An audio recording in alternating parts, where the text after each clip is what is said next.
The state governor, Dr. Ifeanyi Okowa, said that human capital development is the fundamental source of economic growth of any nation. Governor Okowa stated this at the mandatory talent development program organized by the Chartered Institute of Human Capital Development of Nigeria, held in Asaba. Florence Oyibodo has details of the report.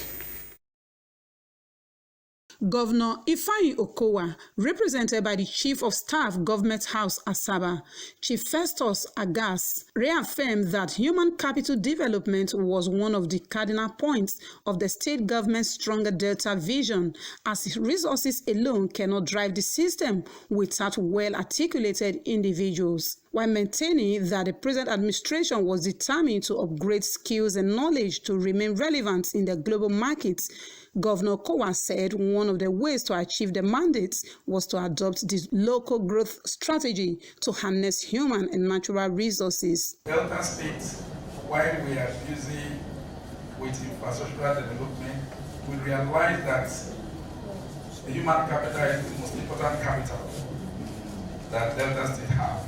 If we develop it, if we get it right, we will be forerunners in community of states in Nigeria. Right. And as a state, we are determined to get it right. For his part, the national president of the Chartered Institute of Human Capital Development of Nigeria, Mr. Cyril Wele, explained that the mandatory talent development program was aimed at training members and brainstorming on global trends with a view to building human capital to make positive impact in the local environment.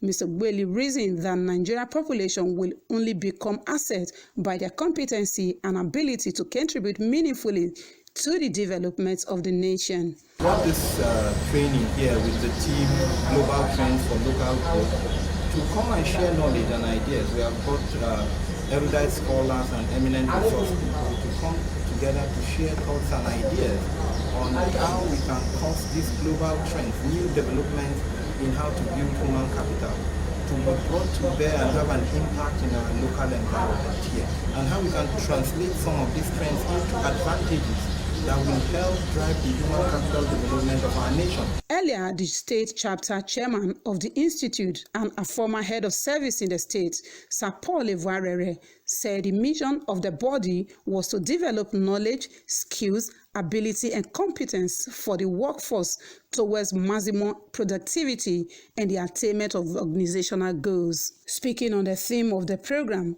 Human Capital Development, Global Trend for Local Growth, Sir Evarere noted that it was necessary for government and corporate leaders to synergize in building local capacity for sustainable development. How does Nigeria cope?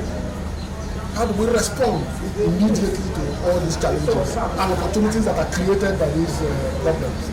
That is the reason why we are here. One of the resource persons from the Faculty of Management Sciences, Delta State University, Asaba, Professor John Ogbo, said if Nigeria must remain relevant in the global markets, the population must be transformed to human capital development by training and retraining of local brains in both private and public organizations to meet up with global competitiveness. What strategies can we use to compete with the giants? In my previous office, I always termed the multinational corporations as the Goliaths and the countries as our David. The training, which attracted permanent secretaries, directors, and other stakeholders, featured special induction ceremony for 28 new members, fellowship, investiture, and presentation of awards to deserving individuals. Speaking shortly after the investiture, some of the awardees included the State Head of Service, Mr. Reginald Bayoko, a former Head of Service, Sir Okechukwu Ofili, and the Permanent Secretary, Directorate of Government House and Protocol, Sir Eddie Begbaje, expressed gratitude for the honor, saying it was for them to do more to impact their generation positively. So it's a zero on galvanizing human resource, manpower, to bring it up together, to put professionalism and proficiency so that we can actually deal with the teeming issues of humanity in the area of managing human resource. Yes, because there are a number of resources, men, money, and material. And above all is the men that produces the money and that produces the material. And that's all human capital is all about. There is no end to learning. That knowledge is power, and so for that reason, anything that will make us improve ourselves is worth seeking. It's not just because we are being honored, but we are being honored by a credible organization. For Delta TV News, Florence Oibodoro reporting.